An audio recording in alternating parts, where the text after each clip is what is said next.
Well, I just want to say thank you so much for, you know, being the face of the American Friends of Lafayette at events like that. I really appreciate it, Aubrey.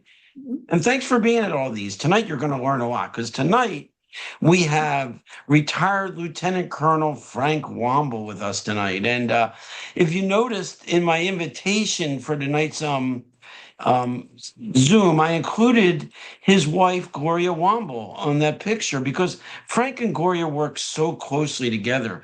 And one of the things they did so wonderfully for us was when Lafayette went through Suffolk, they held an anniversary ball there and several events there. And I think they won an award, right? The Daughters of American Revolution Yes, recognized them as one of the best Franco-American event of 2025. Is that right, Frank? as a national level Franco-American award, first place at the chapter level for a Franco-American event.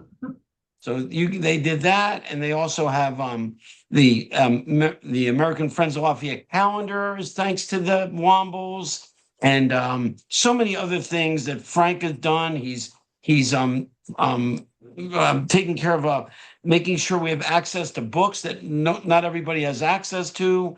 I got to say, Frank has been just a really joy to work with, and Frank and Gloria have brought so much to our organization.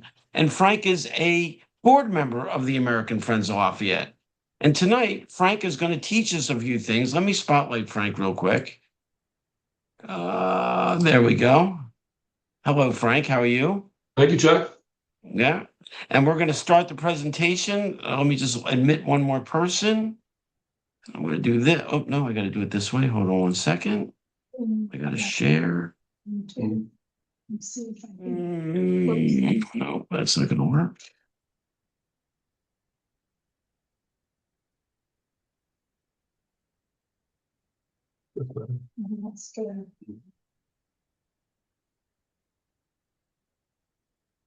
And here we go. So, ladies and oops, no, I screwed that up already. Sorry about that. So sorry. You know, you can't get good help these days. You just can't. All right, Frank, take it away, my friend. Well, thank you for that very kind introduction, Chuck. And good evening, everyone. It's a pleasure for me to talk to you this evening about the Virginia campaign and its importance to our nation's history. Next slide, please. Uh-oh. How do I advance? Hold on. I got that. I will begin by introducing the American and British ground force commanders. First, of course, Lafayette. He is the overall American field commander in Virginia and the strategist. His appointment as commander is a direct reflection of the level of trust and confidence that Washington has in him and for his proven ability as an able tactician. Next slide, please.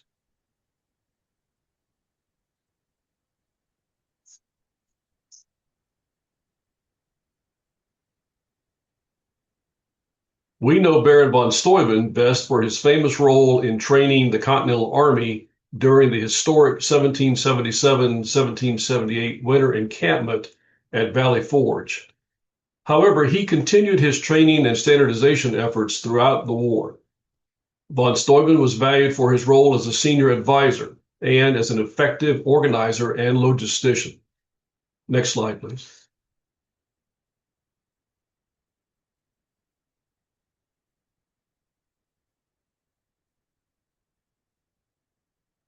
The less familiar name is Peter Muhlenberg, and he is exactly the sort of reliable, effective field leader that one wants.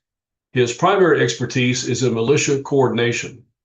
Muhlenberg's expertise dates back to 1776, when he stood up the 8th Virginia Regiment here in Suffolk. Next slide, please. The wild card, Anthony Wayne. Aggressive, volatile, unpredictable. He is a proven leader with a well-deserved nickname. In June 1781, Wayne joined Lafayette with a force of about 1,000 experienced Continental Line infantry and artillerymen from Pennsylvania, adding significant combat power to Lafayette's force. This reinforcement was one of the key events that allowed Lafayette to keep Cornwallis under constant observation during the crucial summer of 1781. Next slide, please. British forces in the South are commanded by Charles Cornwallis. He is an experienced leader known for his aggressiveness. Cornwallis operates largely as an independent decision maker. He is forced to do so because his boss, Sir Henry Clinton, is hundreds of miles away in New York. Communication between the two men is slow, and they often disagree. At the beginning of the Virginia campaign, he is still in the Carolinas. Next slide, please. William Phillips, one of the British Army's most experienced and capable leaders, is commanding British forces in Virginia at the beginning of the Virginia campaign. Phillips has a reputation for competence, aggressiveness, and administrative skill. He is experienced in combined arms and amphibious operations. Phillips rapidly moves his forces throughout the Chesapeake region on destructive raids using the navigable rivers here as highways. Next slide, please. Benedict Arnold is now wearing a British uniform. He is especially dangerous because of his local knowledge and familiarity with American systems. Arnold is a leader with genuine military talent who proved himself in several battles as one of Washington's boldest battlefield commanders. Although he is respected for his talent, he is never fully accepted by the British military establishment due to questions about his character. Next slide, please. The infamous Lieutenant Colonel Bannister Tarleton commands the British Legion. The Legion is well known for aggressive tactics. Speed, shock action, and pursuit are its tactical strengths. Next slide, please.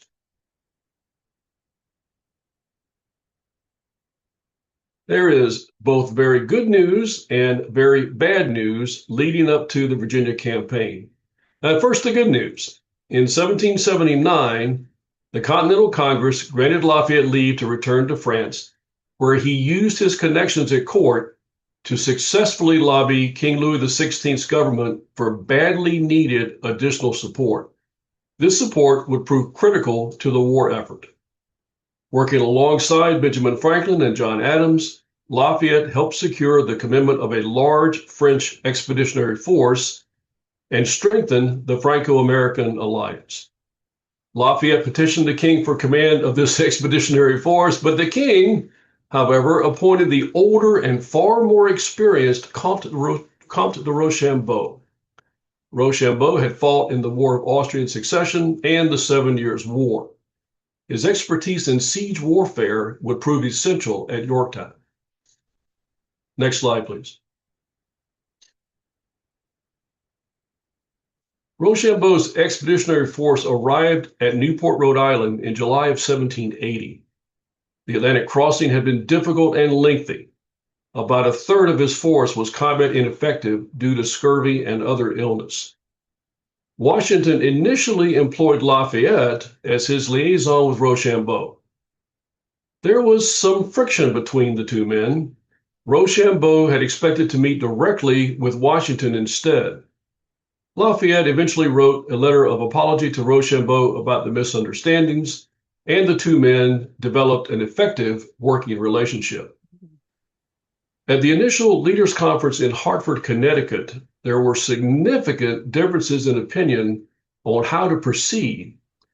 Washington and Rochambeau did agree, however, that conditions were simply not conducive to immediately undertake a major campaign. Next slide, please. Well, now the bad news. We were losing the war. The public had grown weary of the war, now in its 6th year. Continental currency was so badly depreciated that it was nearly worthless. And during 1779 and 1780, there were serious battlefield defeats. The Patriot siege of Savannah in late 1779 failed miserably. The loss of the Deepwater port at Charleston was the worst Patriot defeat of the war. The British captured 5,000 prisoners and 300 artillery pieces, along with a great quantity of supplies. Bannister Tarleton's British Legion massacred the Patriots at Waxhaws, and Cornwallis routed Patriot forces at the Battle of Camden in less than an hour of combat. And just when it looked like things could not possibly get any worse, Benedict Arnold attempted to surrender the garrison at West Point and then defected to the British. In January of 1781, soldiers in Pennsylvania and New Jersey mutinied over pay and conditions. The mutiny in Pennsylvania involved some 1,500 soldiers. Washington feared that mutiny, if not suppressed, might spread throughout the army.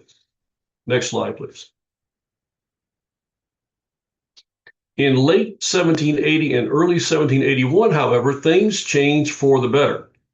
3 Patriot victories in the Carolinas drove British actions leading up to the Virginia campaign. The first, Patriot militias, known as the Over Mountain Men, surprised, surrounded, and crushed Loyalist militias at Kings Mountain. Thomas Jefferson would later call this battle, quote, the turn of the tide of success. At the Battle of Cowpens, some of the best units in Cornwallis's army were destroyed or significantly weakened, including Tarleton's British Legion, which suffered an 86% casualty rate. The Battle of Guilford Courthouse was one of the largest and hottest battles in the South.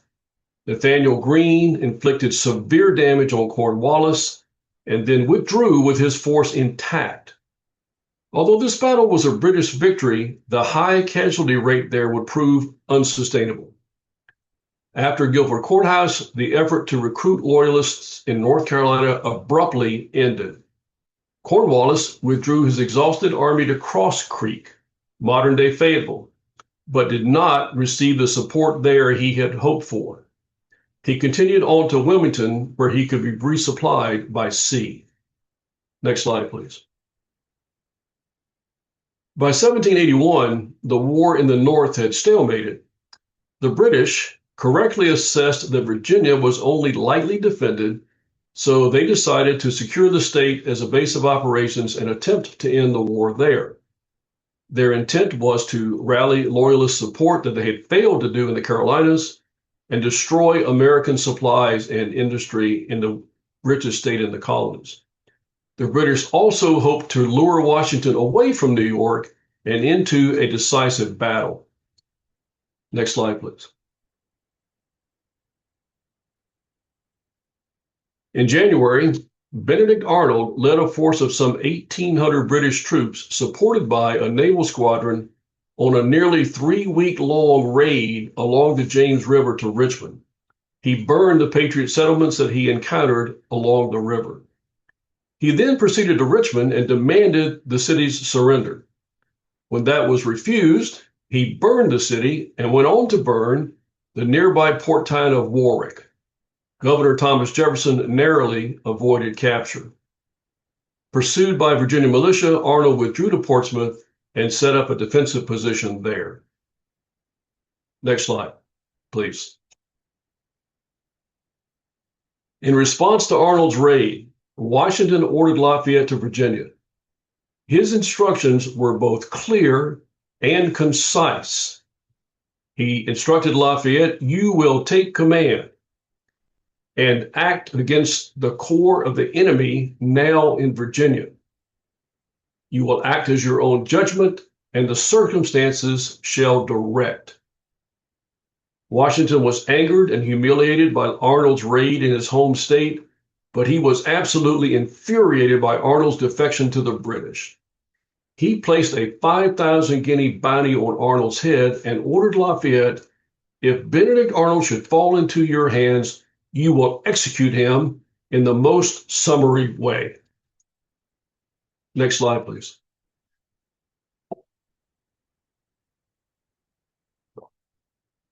Lafayette arrived here in Suffolk at Sleepy Hole in mid-March, where he met up with Peter Muhlenberg.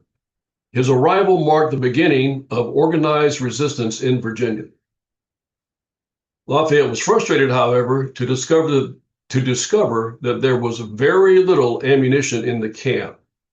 Borrowing some of Muhlenberg's men, he conducted a reconnaissance of Arnold's position in Portsmouth, but quickly realized that it was much too strong to assault with the small forces he had available. Lafayette's plan to capture Arnold was abandoned. He left a few days later to an encampment in Williamsburg. Next slide, please. Cornwallis, however, departed Wilmington in April and marched his force to Petersburg, Virginia. Before he could arrive, General Phillips died, probably of typhoid fever, and Benedict Arnold temporarily assumed command. 1 week after Phillips's death, Cornwallis arrived, assumed command, and sent Arnold to New York. For the next several months, Cornwallis pursued Lafayette across central Virginia in a vain attempt to destroy his force. Cornwallis allegedly boasted, "The boy cannot escape me." He failed to recognize that Lafayette was no longer the inexperienced 19-year-old who had arrived in South Carolina 4 years earlier. He was now an experienced tactician who had led American soldiers in several battles. Next slide, please. Now, Lafayette clearly understood the difficult situation he was in and the serious threat that he faced. In May, he wrote to Washington, "Was I in any ways equal to the enemy, I would be extremely happy in my present command, but I am not strong enough even to get beaten." Next slide, please. Lafayette also had a healthy respect for his opponent. In a letter to his brother-in-law, the Duke of Noailles, Lafayette wrote, quote, "This devil Cornwallis is much wiser than the other generals with whom I have dealt." Next slide, please. "He inspires me with a sincere fear, and his name has greatly troubled my sleep." Next slide, please. Tucker, we got a red streak down the screen. I'm not sure where that's come from. Did you draw on my slides? So, from Lafayette's perspective, the Virginia campaign would be a tense, exhausting, and precarious contest of maneuver against Cornwallis's much stronger army. His overriding objective was simple, but extremely difficult. Avoid being destroyed while keeping Cornwallis occupied in Virginia until larger Allied reinforcements could arrive. This campaign would be marked by near constant movement, shortages of supplies and money, often weak militia support, and frankly, anxiety about Cornwallis's cavalry and his veteran infantry. Even one major mistake could ruin him completely. Next slide, please. Consistent with Lafayette's strategy, the majority of the combat during the Virginia campaign consisted of the skirmishes that you see listed here. You'll note there's not a single American success listed here. Despite their small scale, these skirmishes were important because they kept pressure on the British, strengthened local resistance, complicated British intelligence and supply efforts, and hampered British operational freedom. The British struggled to secure inland and rural areas permanently. Now, there are two notable exceptions to these skirmishes. The first is the Battle of Blandford. Blandford is near modern-day Petersburg. British forces under William Phillips attacked Patriot militia under von Steuben and Muhlenberg, who put up a stiff resistance. They delayed the British long enough for Lafayette to rapidly move reinforcements into Richmond and occupy the city, preventing the British from attacking the city a second time. The other glaring exception is the Battle of Green Springs. Next slide, please.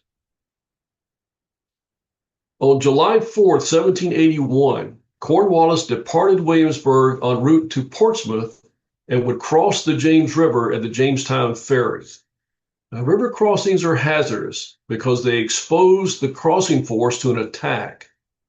Lafayette decided this would be an excellent opportunity to deal a serious blow to Cornwallis while he was more vulnerable. But Cornwallis anticipated that Lafayette would attempt to do this and laid an elaborate trap for him by concealing his main force near the river. Lafayette sent Anthony Wayne forward to attack, but Wayne soon encountered the British main force that he had believed was only a small rear guard. Lafayette rushed reinforcements forward. Wayne narrowly avoided a disaster by ordering a bayonet charge against the superior British force.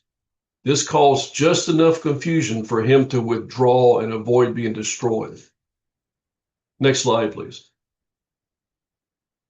Wayne's bold but risky action at Greenspring was reported in the newspapers with an air of disbelief. Madness, Mad Anthony, by God, I never knew such a piece of work heard of.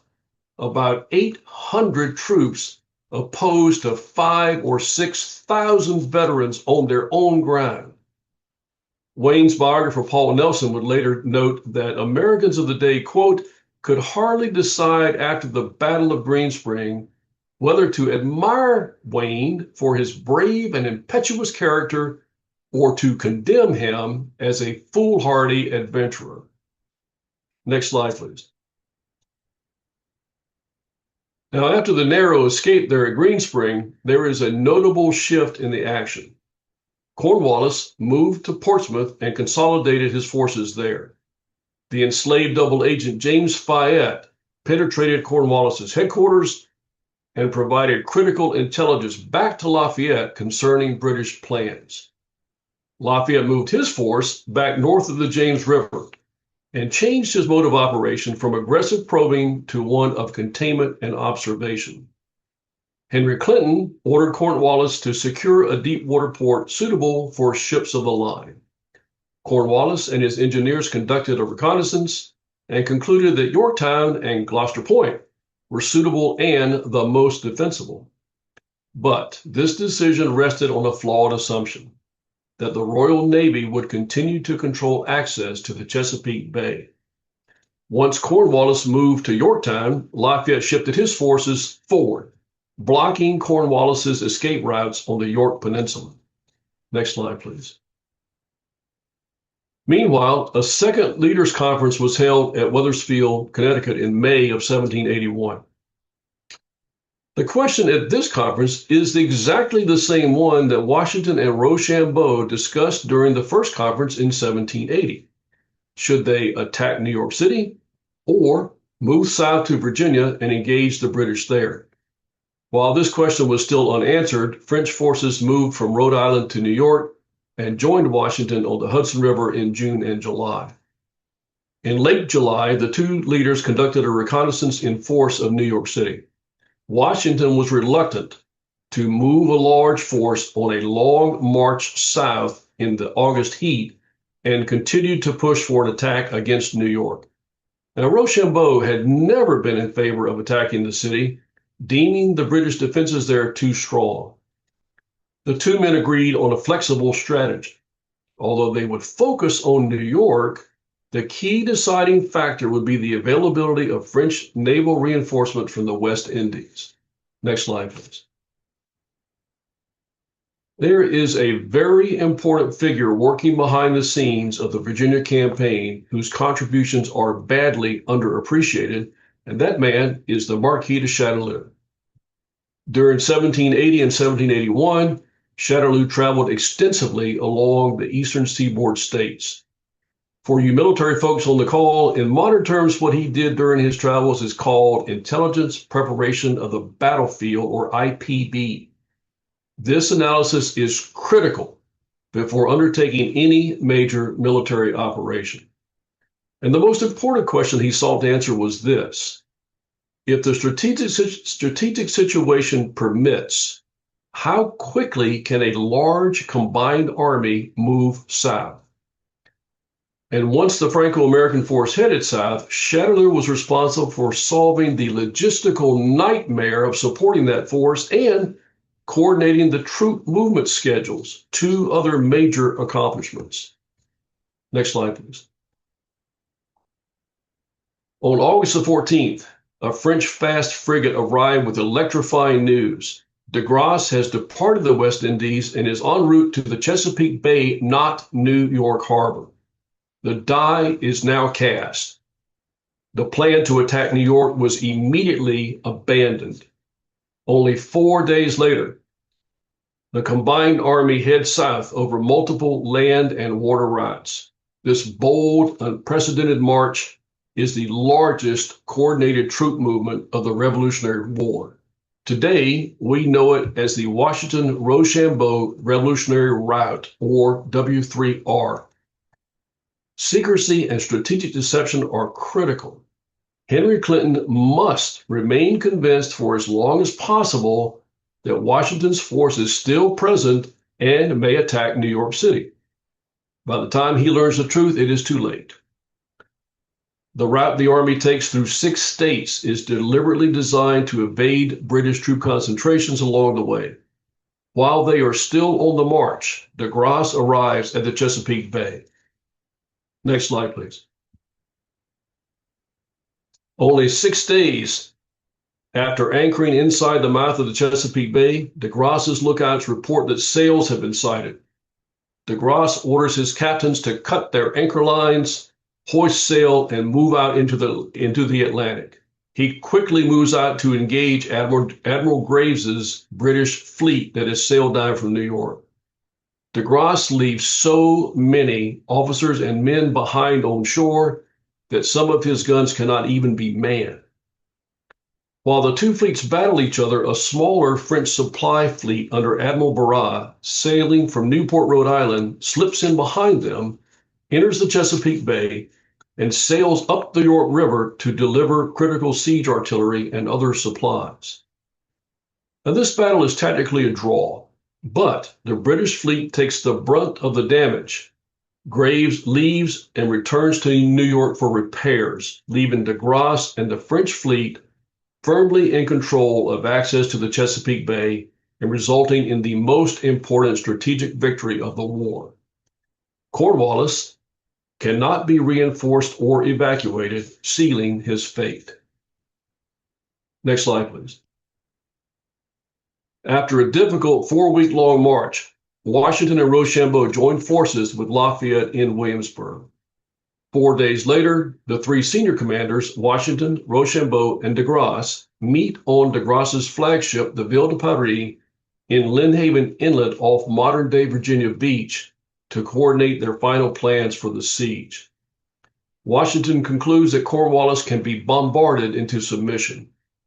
The siege begins in late September, and one diarist reported that it became a continuous roar of artillery.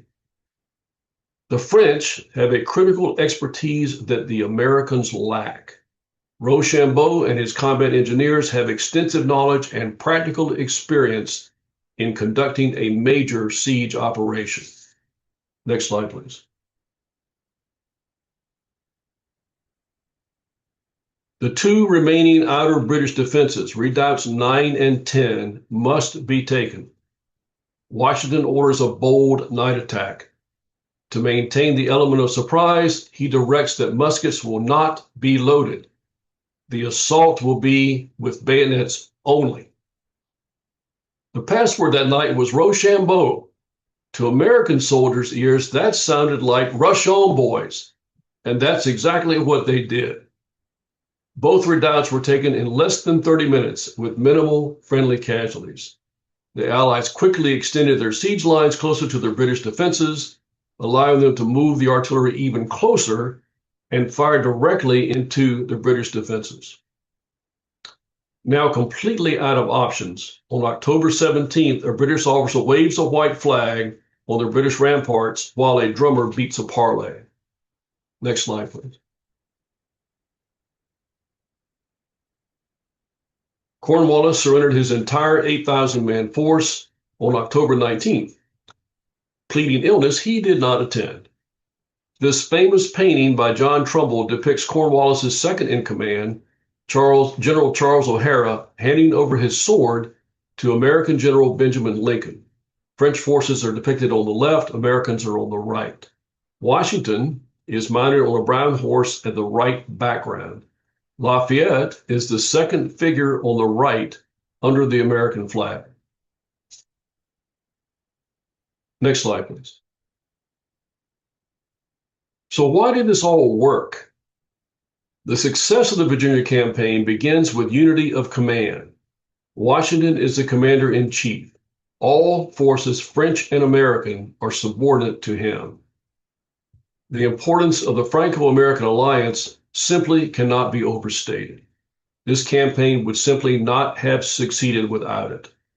Chatillon's extensive reconnaissance and analysis provided essential knowledge of the terrain and other conditions. The personal relationships between Washington, Rochambeau, and de Grasse were strong and effective. The relationships between Clinton, Cornwallis, and Graves were not. Washington benefited from the effective interaction of his key subordinates, Generals Lafayette, Greene, von Steuben, Wayne, and Muhlenberg. And both French and American soldiers persevered with courage and determination under extremely difficult conditions. And finally, there was some good luck involved. Washington called it Providence. Next slide, please. The results of the Virginia campaign are perfectly straightforward. This was the final major campaign of the Revolutionary War and the one that guaranteed American independence.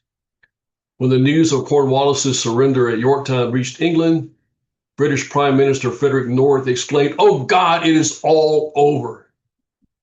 His government soon fell, blamed for losing the American colonies. Washington's reputation as a national hero was solidified. He would go on to become the nation's first president. And Yorktown became an enduring symbol of determination and of the Franco-American alliance. Next slide, please.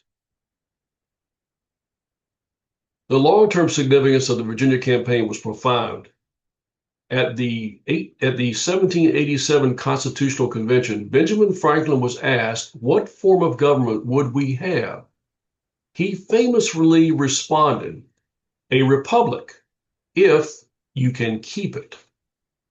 In his 1789 inaugural address, George Washington referred to our new government as an experiment. He emphasized that the destiny of the Republican model of government was, quote, entrusted to the hands of the American people. Democratic ideals dramatically expanded based on the core idea that governmental authority is derived only from the people. Americans are now citizens. They are not the subjects of a foreign king. A distinct American identity arose. Although based on liberty and individual rights as guaranteed by the Constitution, there is also a strong sense of civic duty from the local to the national level. There's an equally strong suspicion of centralized power. The country entered the global stage and was recognized diplomatically. And finally, the age of revolution begins, expanding democratic ideals to both Europe and South America. Next slide, please. For a more in-depth look, I can recommend two books. The first is by John Moss, is The Road to Yorktown. And please note that Dr. Moss is scheduled on this speaker series in September. The other is Herman Biddinghoff's book, The Brilliance of Yorktown. His focus is on the Allied command and control that drove the success of the Franco-American victory. Next slide, please. That concludes my presentation this evening. I'll be happy to take your questions. All right. Hold on one second, Frank. Let me get you up and running here. That was fabulous, Frank. I learned so much. Those last few slides were very thought-provoking. I really enjoyed those, and what a great job. I got to say, round of applause for Frank. Thank you so much. Very, very well done. Let's see. I don't have any questions in the chat.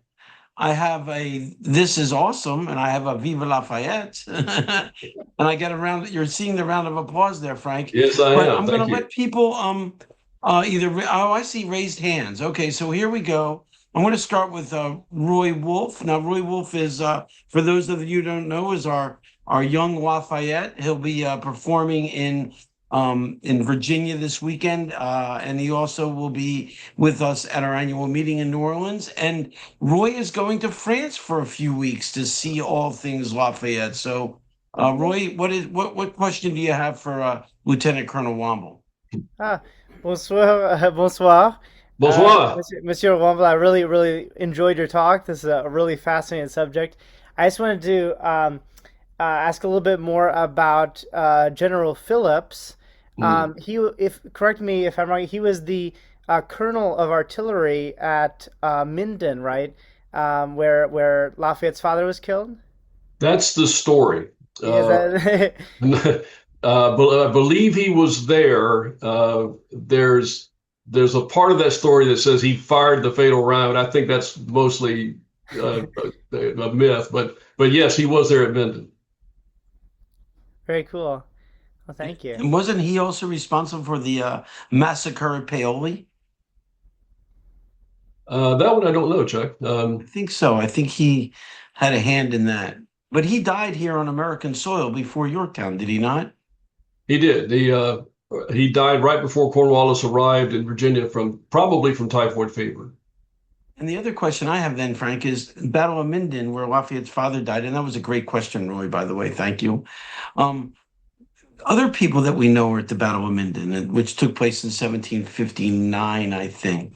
Was Cornwallis there, or excuse me, Uh, was Rochambeau there? I I, think. I think. Rochambeau and I believe Rochambeau and Chatelet were both there. Right. Um, I know Chateau was there. Yep. And by the way, Dr. Iris Thoreau would have loved that slide. Good job with that slide, Frank. I should say, and when I wrote the script initially, I said, hat tip to Iris the Road for bringing this to light because you will not be reading about Chatelet in our history books. No, And although she is about to publish a book about Chateau, so that'll be great no, that'd be excellent because in what English. he did, as I said in the presentation, is badly underappreciated. And his relationship with Washington rivaled the one that he had with Lafayette. Frankly, they were very, very close. Yes, and I didn't mention it in the presentation, but Washington didn't speak any appreciable amount of French, and Rochambeau spoke very little English, and Chatelet spoke both, and so he was a very close liaison between the two. All right. I do have some chat questions before I ask those. Aubrey, did you have a question? No? And Morgan, did you have I thought I saw some other hands up. Any other hands up? No? All right, let's go to the chat. Did Cornwallis consider his Southern campaign? Did he consider that he achieved his goals, Frank? There's a complicated question, and I did not mention that Sir Henry Clinton, was not pleased when Cornwallis unilaterally decided to leave the Carolinas and go to Virginia. But Right. once he found out about it, it was too late, and he said, "Well, we'll just have to make the best of it." But what happened there? To answer your question, though, now the British got off to a bang up start down there with the fall of Charleston and the major Patriot defeat there. They were on a roll, but what appears to have happened is that the loyalist support they had hoped to gain never materialized. And when the loyalists got crushed at Kings Mountain by the Over Mountain men, that inspired local resistance in the Carolinas. After the Battle of Guilford Courthouse, Nathaniel Greene decides to go to South Carolina and start engaging the British there. And so Wow. things in the Carolinas did not unfold the way the British anticipated, and that's what motivated Cornwallis to go to Virginia.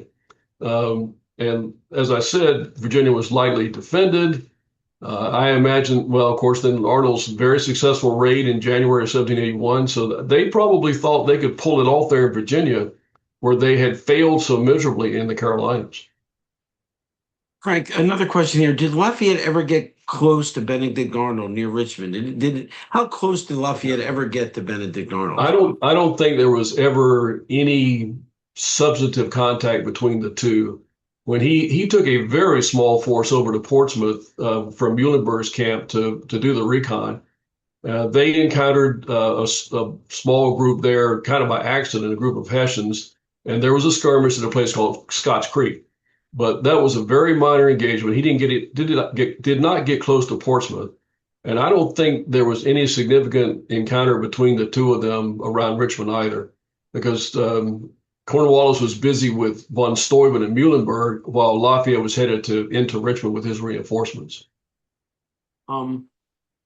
I want to say that you mentioned the W3R and the National Park Service portion of that trail, the trail that is actually part of that Obama signed into to make it a National Park Service, is run by Johnny Carawan, a good friend of the American Friends of Lafayette. And this question deals with that route. And the question is, and I know the answer, but I'm going to let you answer it.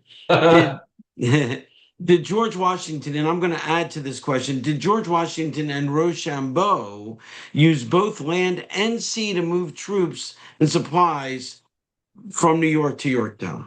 Most definitely, yeah. In some ways, they just had to. The force is much too large, and the supply train much too cumbersome to move on one route. And I'm glad you brought up W3R, because when I wrote the initial script for this, I said I was going to say, if there is anyone on this call who is from W3R, I challenge you to write your own presentation strictly about the route, because that story is complicated and involves some 200 what they now call victory towns along the route. And so it would be very interesting to hear a more in-depth analysis of how that successfully was executed. Well, we'll have to, that's a very good idea. I should see if somebody from W3R or if Johnny wants to be on our call. That's a great idea. See if we can get them to present. John Scourge has a question. John, do you want to unmute yourself and ask that question? Sure. Can you hear me okay, Chuck? Well, a little louder, please. All right. Something that just crossed my mind a few days ago, and I haven't found anything. After the surrender at Yorktown, what became of Cornwallis and his men? Were they held captive? I mean, what? That's a very good question. There is an account where Cornwallis joined the other senior commanders, the Patriot commanders, for a dinner, which I thought was kind of amusing. But what happened to them? That's an excellent question. I'm not sure I have a straightforward answer for that.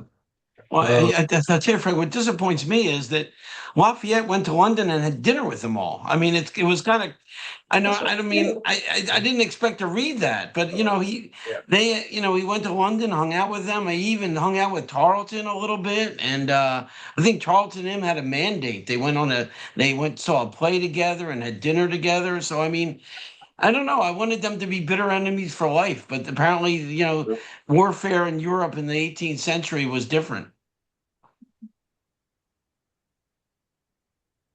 Okay. Carol Beam says W3R website has great detail and maps of the movements to and from Yorktown. And then Julie Diddle says info@w3r-nj.org is a good way to contact a very competent W3R person, and that's an AFL member, Julie Diddle. Let's see. So, all right, this is an interesting question. So one of the questions here, and this could take us a half an hour. So Kathy, I want you to bear with us because we talk about this all the time. And the question is, was it difficult to win French support for the American cause? What factor convinced the French to come in on the Patriot side? And I don't know, that's a big question. I got some ideas about that, but there's two factors. I believe one of them is the chance to stick it to the British, which is really kind of obvious, I suppose. The other one is the success of the Battle of Saratoga was a key motivator to the French to declare the alliance with the Americans. Their early support was clandestine, although there was support until such time as those two alliances were signed. But the motivation, to my mind, the primary motivation is the British are our traditional enemy. We lost the 7 Years' War, and we have a chance to stick it to them by supporting the Americans. And also, they lost in that 7 Years' War. They lost a great deal of land that was French land in our country, and consequently, they lost some of those natural resources, the access to those natural resources. And this was a way to get that back, and also to trade with the Americans. So, I think there's a lot of factors, but I agree that the two you mentioned were the most prominent. Thank you, Frank, and thank you for that question, Kathy. Here's an interesting question. This could be your hardest one from Cheryl. Oh, Could you dear. elaborate on what good luck happened that GW is referring to? George Washington is referring. What Well, good luck do you think he's referring to? there's two things that come to mind right away, and the first one is the confluence of the ground force and the naval force under de Grasse there. Secondly, that Cornwallis has made this fatal decision to move to Yorktown and Gloucester Point. It seems like a really good idea, and it seems quite defensible, and the port there is deep enough, the draft's deep enough for ships of the line. So what's not to like? Well, unfortunately, on the naval side, unfortunately for the British, on the naval side, they just didn't. I guess they just didn't think far enough to say, well, what happens if this French fleet that we know is in the West Indies, what if it leaves there and comes here? The other piece of good luck is something that there's actually a book about it called the Hurricane of the Revolution, I think's the name of it. Cornwallis tried to evacuate his last ditch effort was he tried to evacuate his force over to Gloucester on small boats, and the first few made it across, and a squall hit them, and they had to abandon this idea of trying to get out over to Gloucester and escape by land. I don't think it would have worked anyway. In fact, the feedback that Cornwallis got was that even if they got across there, they probably couldn't make it through the siege lines. But there is some luck involved here. The confluence of factors is remarkable, just in time to trap Cornwallis. The other thing that happened, and Ken Burns brought this out, Graves's fleet eventually, or a fleet, I'm not sure it's on the Graves line, but a fleet did eventually come from New York to Yorktown in an attempt to rescue Cornwallis, but it was too late. He'd already surrendered, and it was a done deal. Not to mention the French fleet was still there. So, did Mother Nature play a part? Did weather play a part at all that might have helped our cause or hurt our cause? Was there any weather situations during the siege? The only weather event that I know about is this squall that disrupted the small boats that Cornwallis was trying to use to evacuate. I can't tell you what the weather was during the siege proper. I don't remember reading anything about that. All right. There's something else about winds, but I can't also. All right, I have another question here. This is from Hank Parfit, and he writes, Lafayette was the general in charge at Yorktown until Washington and Rochambeau arrived. How would you describe his multifaceted role in Yorktown until they arrived? Well, he was actually in Williamsburg, awaiting the arrival of that combined force. And the letter that Washington wrote to Lafayette, sending him to Virginia in the first place, part of the instruction was occupy the British long enough for Allied reinforcements to arrive, and then coordinate your efforts with the French should they arrive there. So once once Washington and Rochambeau arrive and they make the final plan for the siege, it's the light division under Lafayette, led by Alexander Hamilton, that's going to attack Redoubt 10. And so that's because Washington and Rochambeau are now there on the ground. Lafayette's no longer the senior man, but the actions of his light infantry are critical to success there. They took Redoubt 10 in less than 10 minutes, which I think is really quite remarkable. Apparently, they needled the French a little bit about, hey, have you got your redoubt cleared yet? And the answer was, tell General Lafayette we'll be in there shortly. And so, I heard that story. I love that story that they were needling each other on who took which readout first. It's fantastic. I wish they kind of did that. They should have done that in the play Hamilton, but they didn't. But they talked about the readouts, but it would have been fun if they reenacted that little competition. I don't know how to pronounce this, but Paul Larson says the splendid birth year maps of the route and French encampments are available online through the Princeton University Library. Thank you, Paul. Then I have a question from Martin. Martin says, did the French look to get reimbursed for their contributions that secured the victory for the Americans, like the British did after the 7 Years' War? Yes and no. The massive loans the French gave us were never fully repaid. And this would be a good time, Chuck, for you to go to the first backup slide if you can. And we'll talk about the You're testing my skills here, Frank. I'm testing your powerful skills. All right, let's see here. Hold on. Let's see. Where's Bonnie?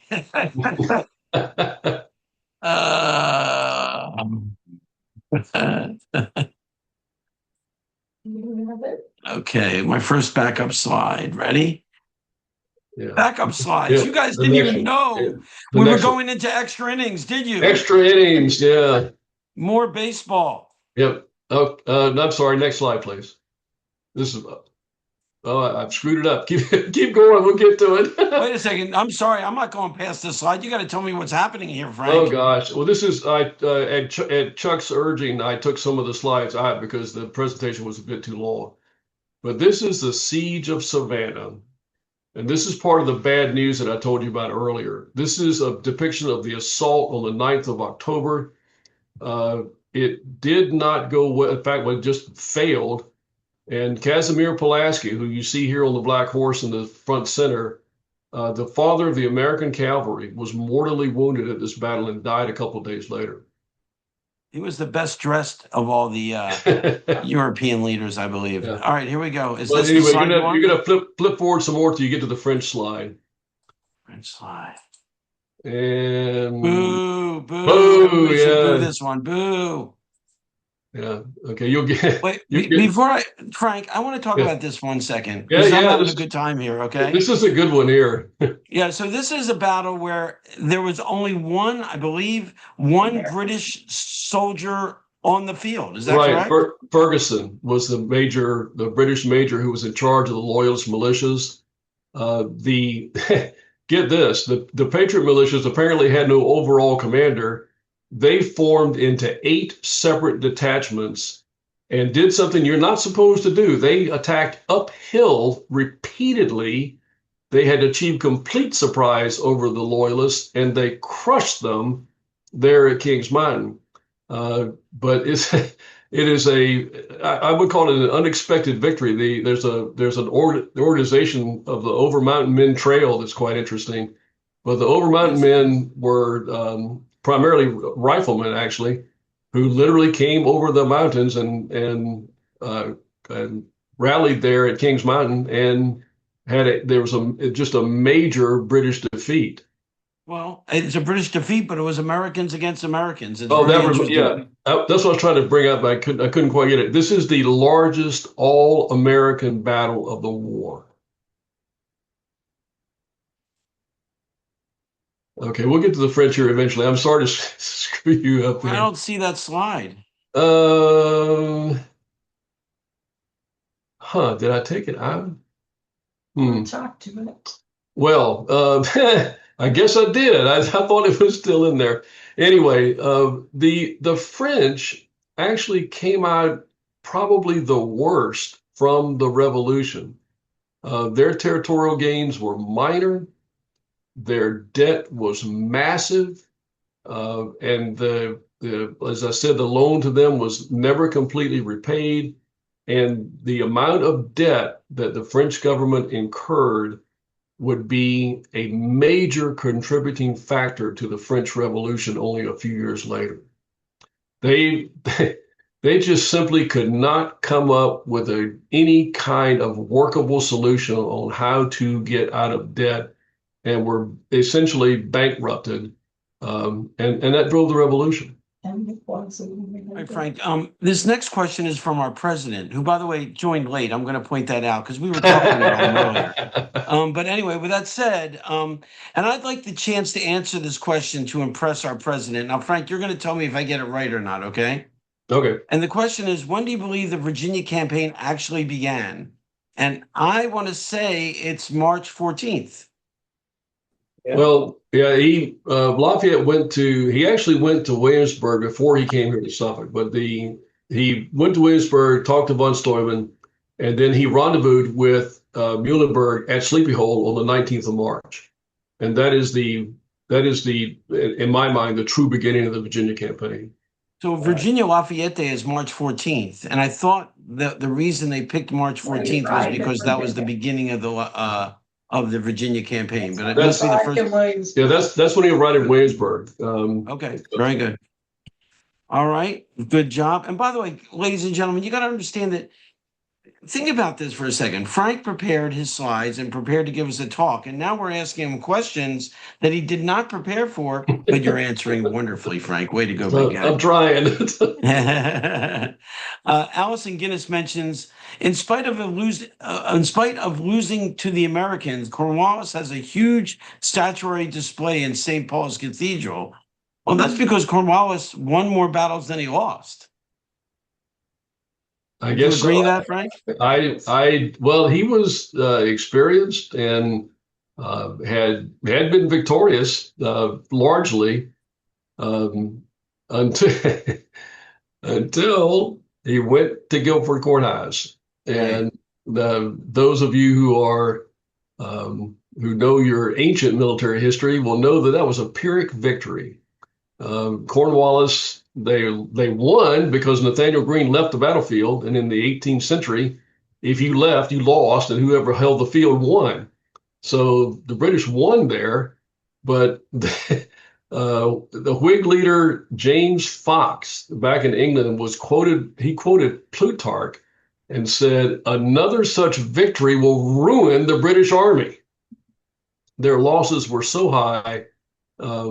They lost over 25% of the force. This is compounded by the losses at Kings Mountain and at Cowpens.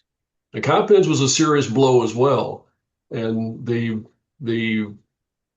Tarleton's British Legion took a beating there, whereas they had a series of easy victories, and yet they got trounced, 86% casualty rate. And it was some time before the Legion could be reconstituted, and it was never quite the same as it was before. Oh, all right. Well, we are an hour in. I'm gonna bear with me 1 second. I'm gonna open it up for everybody so everybody can see each other. Oh, hi Jane, good to see you. Jane smiles. Hi. Elise. Oh, Alan has his hand raised. Somebody says Alan Hoffman has his hand raised. Yeah. Can All you right, hear I'm me? sorry, you got it. I can't see that. All right. Well, can you hear me? I can very well, Yeah. sir. Okay. So just on that last question, and then I want to go back to the starting point of the Virginia campaign. The last question, Cornwallis is admired and respected, not because of his role in the American Revolution, but his role after the American Revolution in India. He was the ruler of India. And that's why that statue is there. On the start date of the Virginia campaign, here's my beef. So he reconnoiters, right? He goes to Williamsburg and Yorktown, but then he goes back north, and he winds up in Maryland, Baltimore, etc. And he brings his troops across the Susquehanna River on about April 15th, and he doesn't bring the troops to Virginia until late April. So in my mind, the actual campaign doesn't start until late April. And I know Mark Schneider disagrees with me because on Virginia Lafayette Day, we had this conversation. But anyhow, that's my thinking on it.